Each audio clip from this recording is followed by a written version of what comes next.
रात अंधेरी जागे तारे, या मैं जागूं रोगी।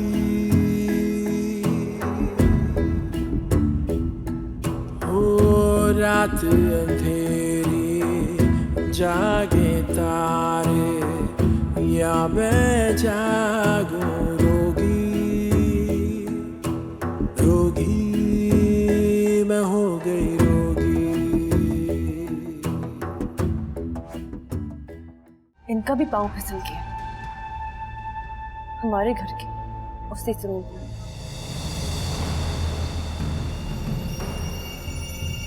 आपको याद है जब आप उस रात चाइनीज काउंसिल के डिनर पे गई थी? उस रात मैं अपने घर के पूल पे अब्यूज हो रही थी।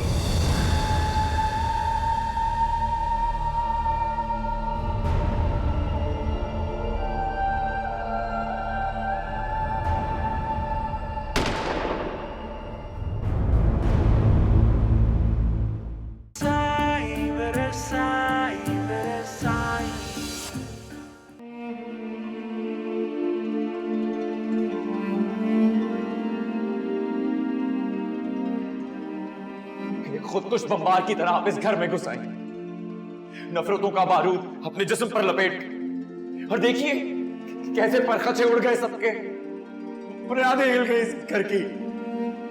और ये बेटा अब जो करने जा रहा है ना, उसकी बीवी और बेटी भी जलेंगे इस आग में।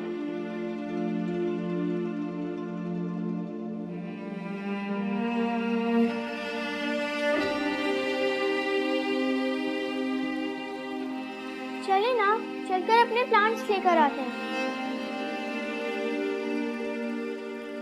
क्यों? वही रहने दो, वो वहाँ मुरझा जाएंगे। जाने दो। आप तो कहती थी कि वो आपके बच्चे हैं और आप उन्हें हाथ भी लगाने नहीं देती थी। जब माँ मर जाए तो बच्चे कहीं भी पड़े हैं, इससे फर्क नहीं पड़ता। नहीं, मैं उन्हें लाऊंगी और उन्हें मुरझाने नहीं दूंगी। तुम क्या चाहती? जो थोड़ी सी सांस ले रही वो भी ना लूं मैं? आप तो उनके साथ ही सांस लेती थी, अब उनके बगैर कैसे सांस ले रही हैं?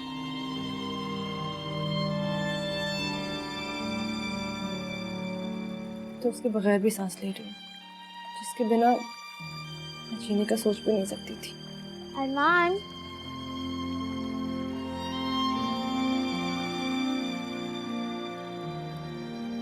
जब उसने उन्हें छुआ वो मेरे फूल नहीं रहे, उसके बन गए। उन्हें उससे की खुशबू बसती है, कैसे रह सकती हूँ उनके साथ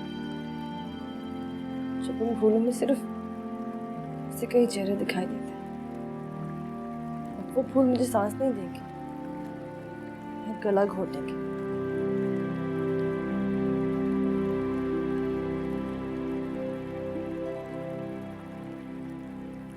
बहुत गलत हो गया नसरीन, मुझे ये सब नहीं करना चाहिए था।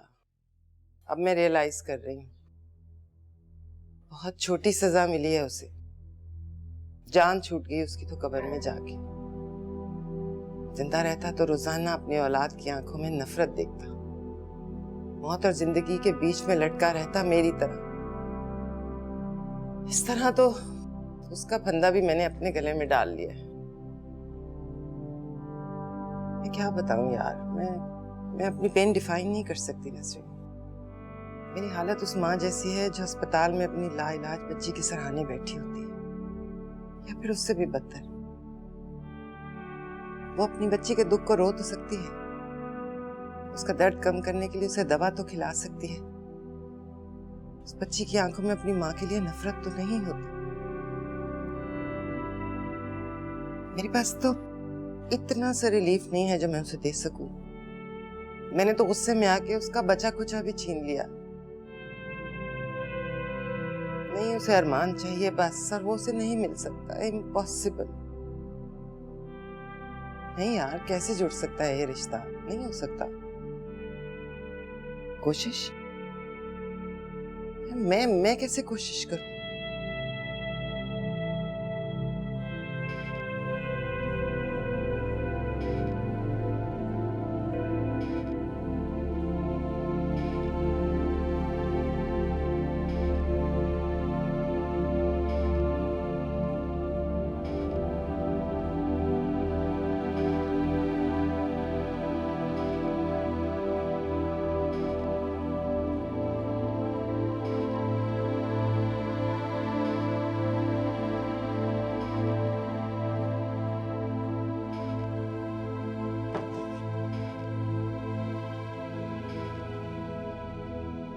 अम्मी जान, मैडम का ड्राइवर आया है। क्यों आया है? कुछ पैसे लेकर आया है। कैसे पैसे? तनख्वाह भेजी है मैडम ने मेमू साहब। क्या?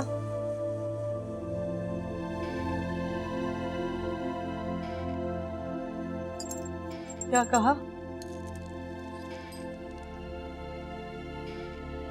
तुम्हारी मैडम को पता नहीं है कि वो मर गए हैं? मैडम कह रही थी कि उनके मरने के बाद भी उनको पैसे मिलते रहेंगे। ये पैसे ले जाओ और जाकर उसके मुंह पे मार दो। ये तो उनका हक है, वो वैसे भी कॉन्ट्रैक्ट में लिखा हुआ है। मैंने कहा ना, ये पैसे ले जाकर उसके मुंह पे दे मारो। समझती क्या है वो? उनके मरने के बाद भी हम उसके टुकड़ों पे पलेंगे। क्या हुआ मुझे? और सुनो, कह देना अपनी मैडम से, अगर आज के बाद उसने कोई भी चीज भिजवाने की कोशिश की ना, तो मैं खुद आकर उसके मुंह पे दे मारूंगी। समझे तुम?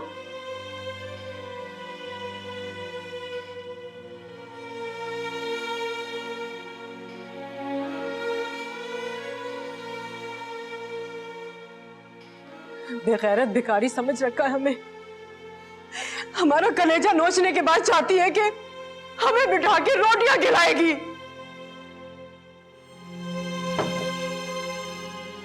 मुझे ना आहिस्ता बोलें। अगर आपकी आवाज दीवारों से बाहर गई तो हमारी बहुत रुसवाई होगी। और देखो तो, हाँ, अरे हमारे सीने पे मूंग दल रही है। दिल ठंडा नहीं हुआ उसका अभी तक। ये पैसे नहीं भिजवाए थे उसने, ये पैसे नहीं थे, नमक था हमारे जख्मों के लिए, नमक।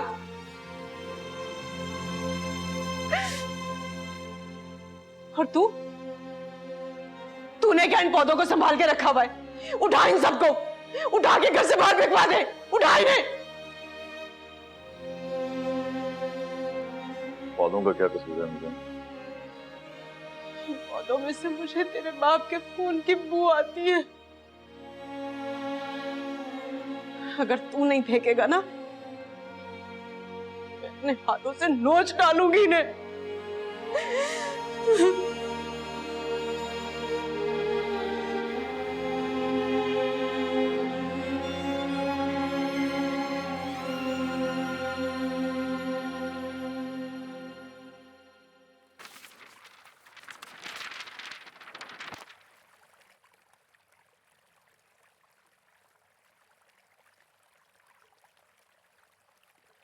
इसका क्या करूं? आपने बताया नहीं। इसका मैं क्या करूं?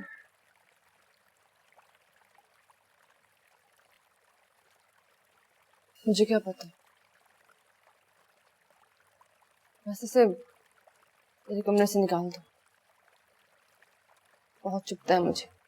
वापस घर भिजवा दूं? मुझसे क्यों पूछ रही हो? वापस भिजवा नहीं सकती। हैदर तनख्वाह लेकर गया था महमूद साहब की, बहुत गालियां पड़ी थी उसे। भगवान ने गालियां निकाली? नहीं, उसकी माँ ने।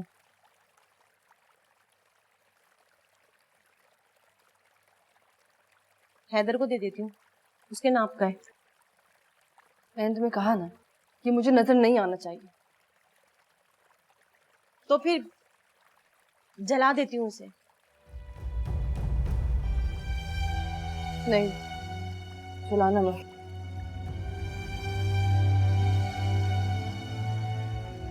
तुम्हें रहम नहीं आता सफिया? मैं तुमसे कह रही हूँ कि मेरा दिल चीर, और तुम आके तरह तरह की छुरियां दिखा के मुझे कह रही हो इससे चीरूं या उससे। मुझे तो खुद समझ नहीं आता कि मैं अपने साथ क्या करूं, कहाँ उठा के फेंकूं अपने आप को कि मुझे अपना आप नजर ना आए। तुम होके यहाँ खड़ी होके बहस कर रही हो मेरे साथ।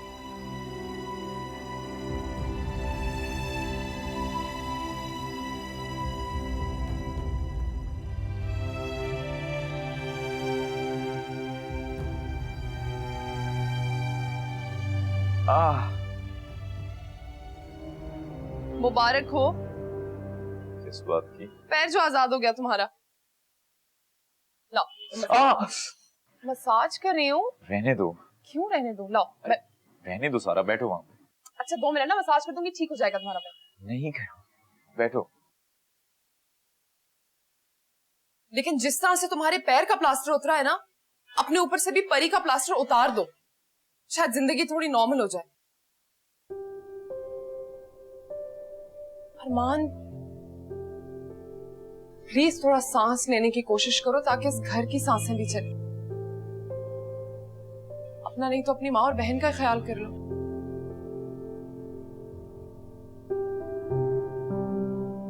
अच्छा चलो उठो।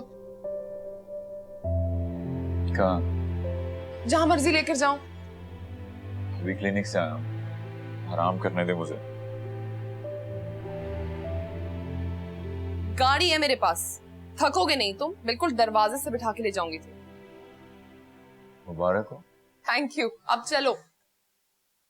जाना कहाँ है? किसी से मिलवाना है तुम्हें। किससे? अम्मी से। क्यों? क्यों? यार उनसे मिलना तो पड़ेगा ना तुम्हें, मेरे और अपने रिश्ते की बात करने के लिए।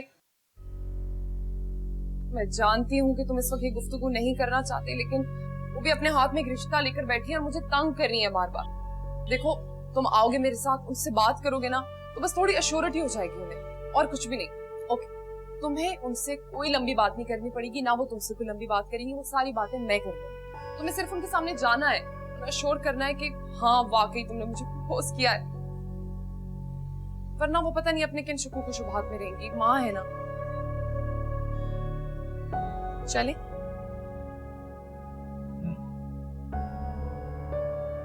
उठो ना यार, प्लीज चलो।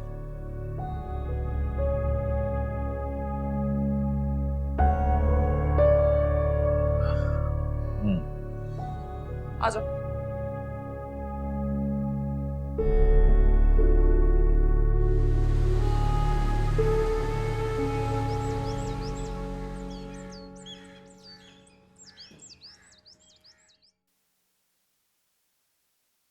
कहाँ गई थी तुम?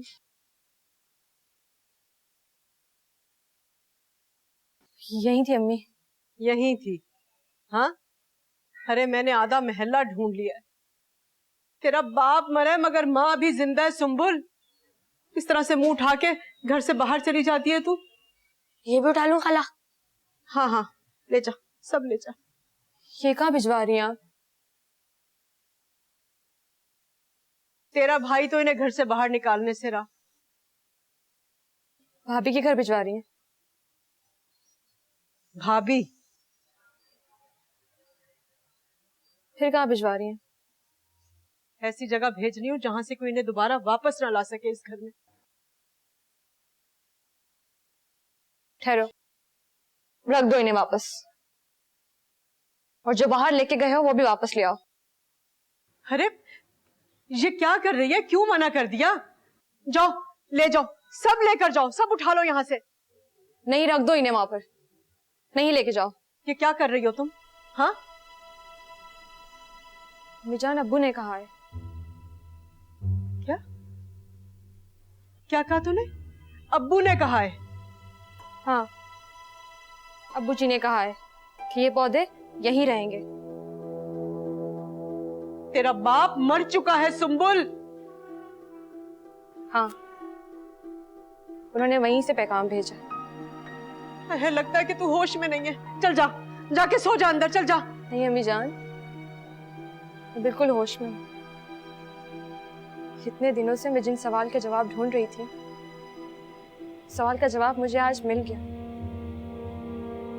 वही बताने के लिए अब्बू ने मुझे बुलाया था। ये कौन सा सवाल?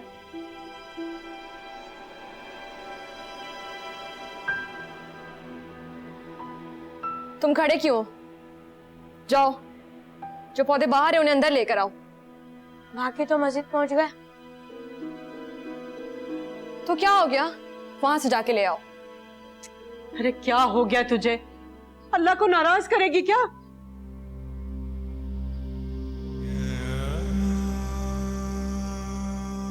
नूरजान वो पौधे वापस मंगवा ले, वरना मैं खुद जाके ले आऊंगी।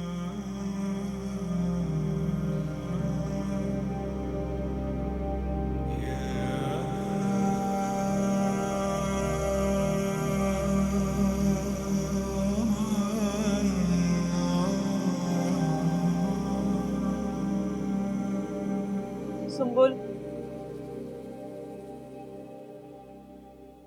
क्यों कर रही हो तुम मेरे साथ ऐसा? बाप के जुर्म की सजा तुम मुझे क्यों दे रही हो? वैसे भी मेरे लिए अब क्या बाकी रह गया सिवाय इसके कि अपनी किस्मत को रोऊं मैं इस घर में बैठकर, और ऊपर से तुम ये चाहती हो कि मैं उसके फूलों को सीने से लगा कर रखूं, उनके पास बैठूं। मत रो अम्मी जान, इस पौधों का ख्याल रखें, उन्हें पानी दे। क्या हो गया तुम्हें? ऐसे तो कभी अरमान ने भी मुझसे बात नहीं की। जब मैंने उसको कहा कि ये गमले उठा के मैं मस्जिद में रखवा दूंगी तो वो खामोशी से सर झुका के निकल गया। हाँ, क्योंकि उनकी बात नहीं हुई अब्बू से, मेरी बात। अपने बाप की बात मत कर तू मुझसे। मैं बाप की बात नहीं कर रही, मैं उस लड़की की बात कर रही, जिसकी वजह से मेरा घर उजड़ गया। उसके पौधों को मैं सीने से लगा के रखूं? नहीं, उसकी भी तो जिंदगी बर्बाद हुई, उसका क्या कसूर था? मेरा क्या कसूर था? तुम्हारा क्या कसूर था? अरमान का क्या कसूर था? गलती तुम्हारे बाप ने की थी ना, तो उनको बुलाती, वहां पे उनको जहर दे के मार देती। हमारी जिंदगियों में जहर घोलने क्यों आ गई यहाँ पर? आपको नहीं पता अम्मी जान, आप नहीं जानती कि उस लड़की पर क्या गुजरती है जब उसे कोई छूने के लिए हाथ बढ़ाता है। आज मुझ पे गुजरी है। तेरे साथ ऐसा क्या हो गया? हाँ, क्या हुआ तेरे साथ? मैं कब्रिस्तान गई थी अब्बू के पास, मुझे उनसे पूछना था कि अब हम क्या करें, मैं क्या करूं, आप क्या करें, अरमान भाई की जिंदगी का क्या होगा। खुद तो चले गए, हमारे सारे ख्वाब, सारी खुशियां चकनाचूर करके खुद तो कब्र में दफन हो गए। लेकिन अब हम क्या करें, हमारी जिंदगियां क्या होगी, कहां से शुरू करें हम, कहां जाएं अम्मी जान?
छुआ तो नहीं उसने तुझे?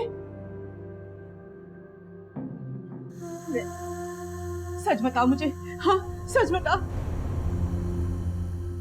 नहीं, सच बता मुझे तू। नहीं नहीं छुआ। अल्लाह तेरा लाख लाख शुक्र है, शुक्र है मेरे मालिक। लेकिन अगर उसने मुझे छू लिया होता मीजान, वहां पे क्या गुजरती? तुझे अकेले जाने की जरूरत क्या थी? कब वक्त मुझे कह देती, मैं चलती तेरे साथ, तू क्यों गई थी?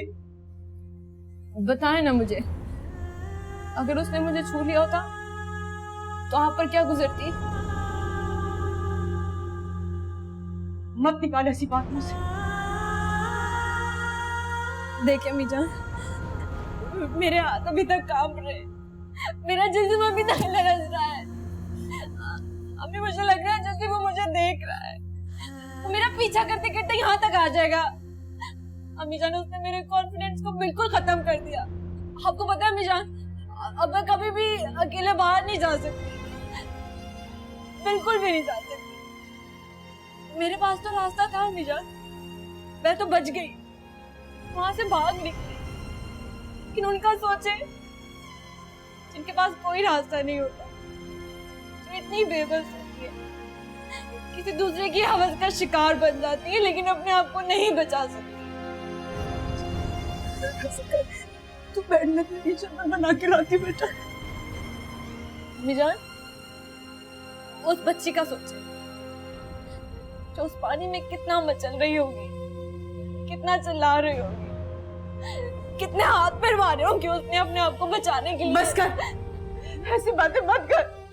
अभी जान कितनी तड़पी होगी वो, लेकिन वो नहीं बचा पाई अपने आप को। बस कर, चुप कर जाती। इसकी और क्या सोचती रहती हूँ मैं सारा दिन।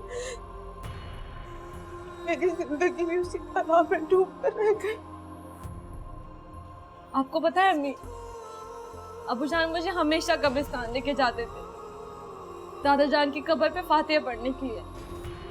वो मुझे हमेशा सिखाते थे, सुंबुल बेटा यहाँ पे पैर मत रखना, सुंबुल यहाँ पर मत जाओ, उधर मत पैर रखो, सुंबुल कुदरत से पैर मत टकराना बेटा। आयतें लिखी है, कब्रों का एहतराम करो। मैं ऐसा ही करती थी, मैं बिल्कुल भी कब्र पे पाँव नहीं रखती थी, मुझे डर लगता था अम्मी जान कुछ हो जाएगा, इन पे आयतें लिखी हुई हैं, मैं बहुत एहतराम करती थी। लेकिन आपको पता है, जब आज मेरे साथ ये हुआ, मैंने कोई एहतराम नहीं किया। मैं कब्रिस्तान में कब्रों को रोंदती, खुतबों को अपने पैरों से टकराती हुई, उन्हें मम्मा चलती हुई, वहां से भागती नहीं, अपने आप को बचाने के लिए। मुझे किसी की हुर्मत, किसी की भी इज्जत की कोई परवाह नहीं, मुझे परवाह थी तो सिर्फ अपनी इज्जत की। और मैं अपनी इज्जत की वजह से न जाने कितनी चीजों की तकद्दुस को पामाल करती हुई सिर्फ अपनी इज्जत को बचाने के लिए भागते रही अम्मी जान। तुझे जरूरत क्या थी जाने की? क्यों गई तू? मुझे देखना, मैं भी तो घर में बैठी। अम्मी, परी भाभी भी तो ऐसी ही भागती रही होंगी ना, जिंदा रहने के लिए, सांस लेने के लिए। उन्हें पता ही नहीं चला तो हम सबको मसल रही हैं, हम सबको कुचल रही हैं, हम सबको रोंद रही हैं। उन्हें नहीं पता चला कि वो किसे तोड़ रही हैं, किसे कुचल रही हैं। मुझे, आपको, अरमान भाई को का कोई कसूर नहीं है अम्मी जान, वो बेकसूर है, उनका कोई कसूर नहीं।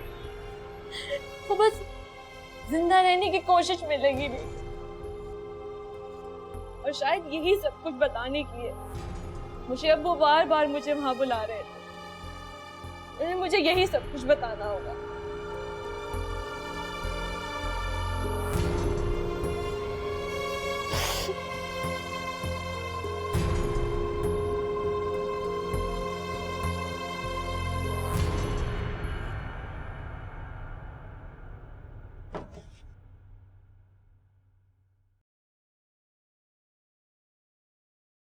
अरे ये उठकर कहाँ चले गए थे तुम? ऐसे ही दोस्तों के पास गया था। पता नहीं किन दोस्तों के पास गए थे। तुम्हारे दोस्त तो पूछते हुए यहाँ घर तक आ गए थे।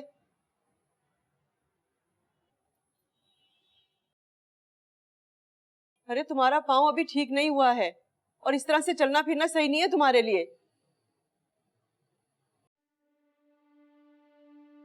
ये पौधे भिजवाए नहीं आपने? नहीं। पौधों का क्या कसूर भाई? कसूर तो इनको नोचने वालों का होता है।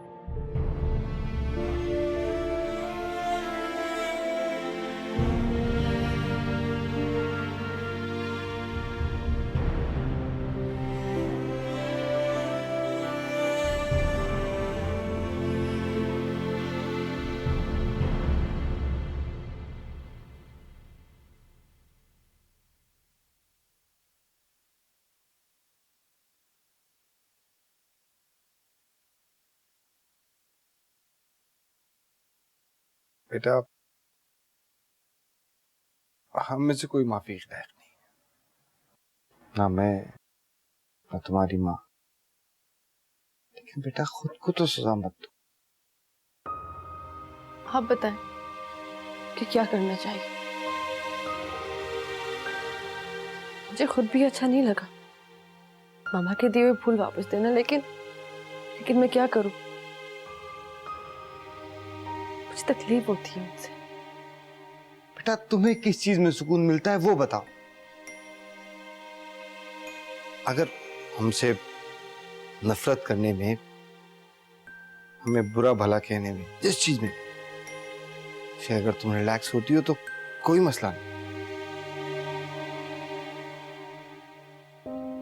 बेटा तुम्हें जितनी तकलीफ उन पौधों को रखने में हो रही थी, मुझे ऐसा लग रहा है कि उनको वापस करने में भी उतनी ही तकलीफ हो रही है।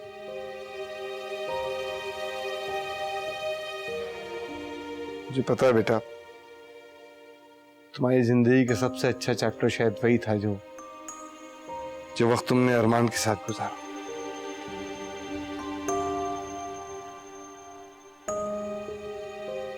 मुझे बताओ कि मैं वो वक्त कैसे वापस ला सकता हूँ? क्या इस पे बात हो सकती है हमारी? नहीं बेटा प्लीज मुझे बताओ। मैं अरमान के आगे हाथ जोड़ने से पहले तुमसे समझना चाहता हूं कि मैं वहां बात क्या करूं। पापा आप अपनी बात करें। आप मामा की बातें क्यों दोहरा रहे हैं? यही तो प्रॉब्लम है, इसीलिए मैं बात नहीं करता। बेटा तुम मुझे हमेशा अपनी माँ का एजेंट क्यों समझती हो? और अब तो बिल्कुल भी ऐसा नहीं। मुझे तुम्हारी माँ से कोई हमदर्दी नहीं और मैं उसके आगे मजबूर भी नहीं। मैं तो शायद अब सिर्फ तुम्हारी वजह से रह रहा हूं इस घर में। नहीं पापा, आप मेरी वजह से अपना रिश्ता तो ना खराब करें ना। किस चीज का रिश्ता? कैसा रिश्ता है? जब उस रिश्ते से जुड़ी हुई चीजें ही न रही तो फिर किस बात का रिश्ता? मैं दिन रात पैसा कमाता रहा, सर खपाता रहा अपनी औलाद के लिए, और मेरी औलाद को उस औरत ने कहां पहुंचा दिया।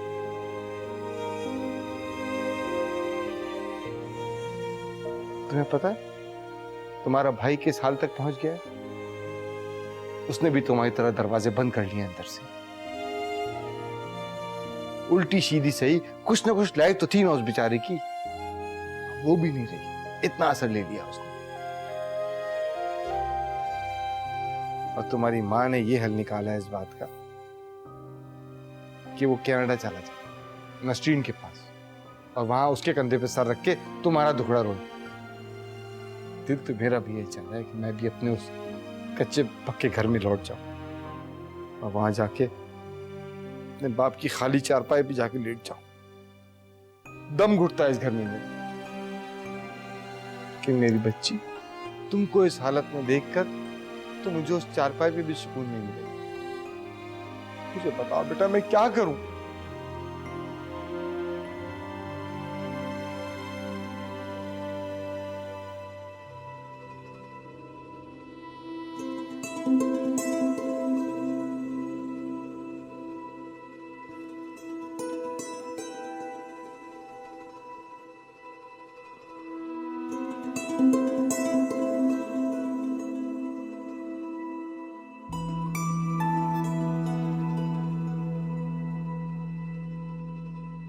अपसेट हो?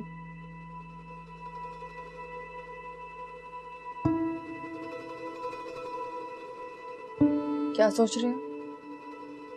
क्या सोचूंगा?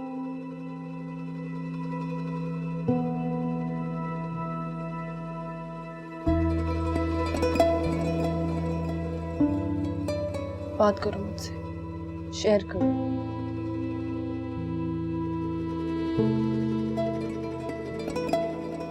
ऐसे आइसोलेट हो जाओगे तो बीमार पड़ जाओगे तो। यहाँ देखो। मैं कैसे फेस कर सकता हूँ तुम्हें? क्यों? तुमने ऐसा क्या किया जो मुझे फेस नहीं कर सकती?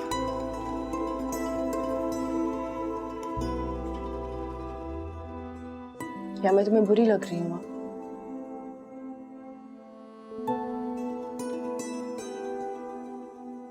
ऐसा होता है ना कि भाइयों की गैरत बहनों को मुजरिम समझती है। नहीं, ऐसा नहीं है। मैं तुम्हें उस रात के लिए फेस नहीं कर पा रहा जब तुम स्विमिंग पूल से मेरे पास आई थी और मैंने तुम्हें बेड से धक्के देकर गिरा दिया था। लेकिन इसमें तुम्हारा क्या कसूर? तुमने क्या किया? बहुत हर्ट किया है मैंने तुम्हें। इसमें तुम्हारी कोई गलती नहीं। लेकिन हाँ, मुझे एक प्रॉमिस करो कि तुम आइंदा मुझे हर्ट नहीं करोगे। जो कुछ मेरे साथ हुआ उसको मेरी जात से नहीं जोड़ोगे। ये सब एक हादसा था, एक एक्सीडेंट। तुम्हें याद है बचपन में तुम्हारा हाथ टूट गया था? बस ऐसे ही मेरी जात टूट गई।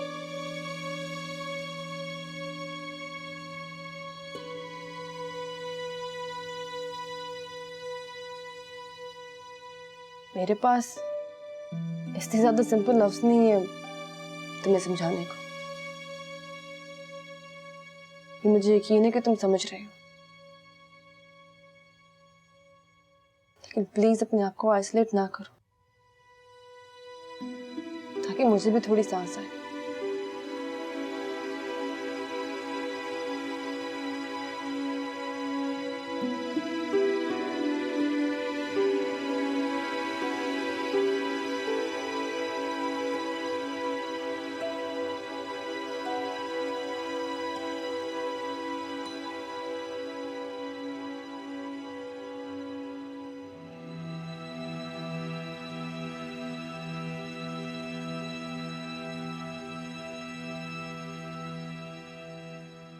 तुम्हारे पास गलती की गुंजाइश नहीं है, उसके बावजूद तुम एक गलती करने जा रही हो, बहुत बड़ी गलती। मुझसे नफरत करती है वो, और अब महमूद के मरने के बाद तो ये नफरत और ज्यादा हो गई।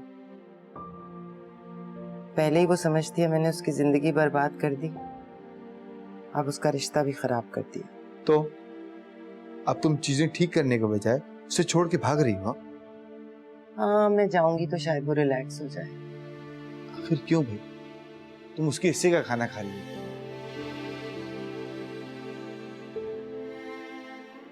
मुझसे नफरत है उसे। मेरी शक्ल नजर नहीं आएगी तो ठीक रहेगी। वो नहीं, तुम खुद को ठीक रखने के लिए जा रही हो। हाँ, शायद मेरी यहाँ कोई जगह भी तो नहीं है। पहले सिर्फ वो नफरत करती थी, अब तुम भी करने लगे हो, तुम्हारा बेटा भी करता है।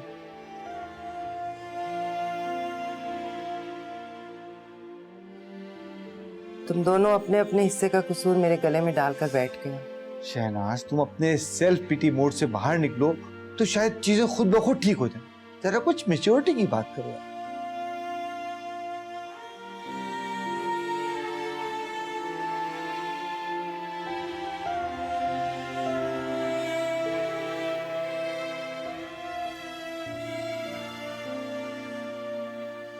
देखो शहनाज, जिन बच्चों के साथ इस तरह के वाकयात हो जाते हैं वो सहनी तौर पे आधे माजूर हो जाते हैं, माजूर बच्चों की तरह रिएक्ट करते हैं। खुद एक स्पेशल चिल्ड्रन स्कूल के गवर्निंग बॉडी में हो।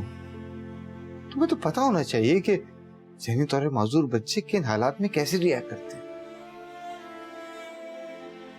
उसे अरमान चाहिए और वो मैं ला नहीं सकती, इसीलिए मुंह छुपा रही हूँ। मेरे पास और कोई रास्ता नहीं।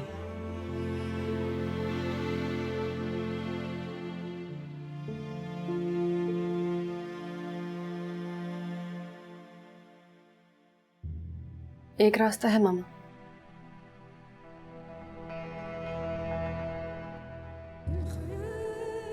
जहां पे आप जा रही थी वहां मुझे भिजवा दीजिए।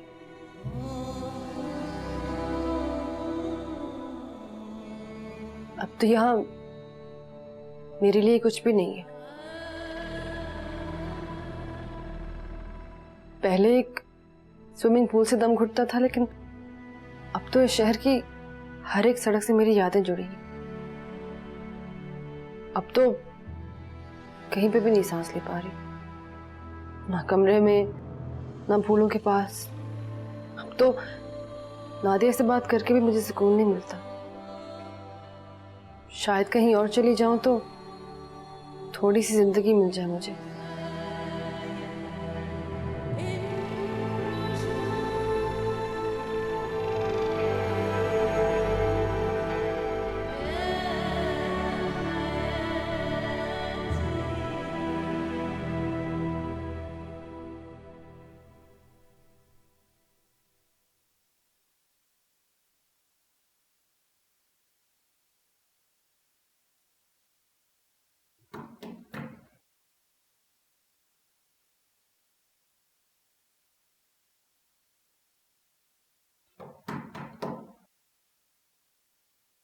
अरे तुम ऐसे कैसे उठ के चले आए?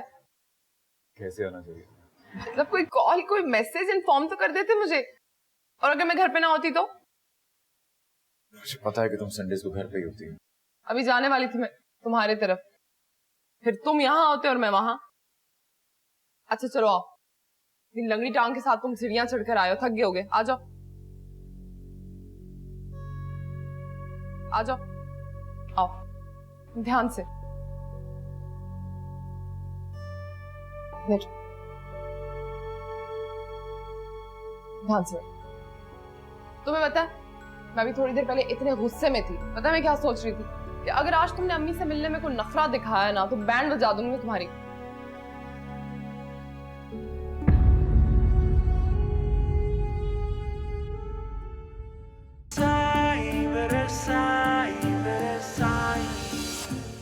क्या कर रहे हो खड़े रहे? निकलो निकलो यहां से। सुनो मेरी बात, अब वाकई अपनी ये शक्ल ना मुझे मत दिखाना। जाओ। क्यों? नया फोन चाहिए तुम्हें? नए कपड़े? हाँ? या बाप के मरने पर पार्टी करनी है तुम्हें? मुझे रिश्ता बनाना है। कौन सा रिश्ता? आपका और आपकी बीवी का। ओ रात अंधेरी जागे तारे या मैं जागूं।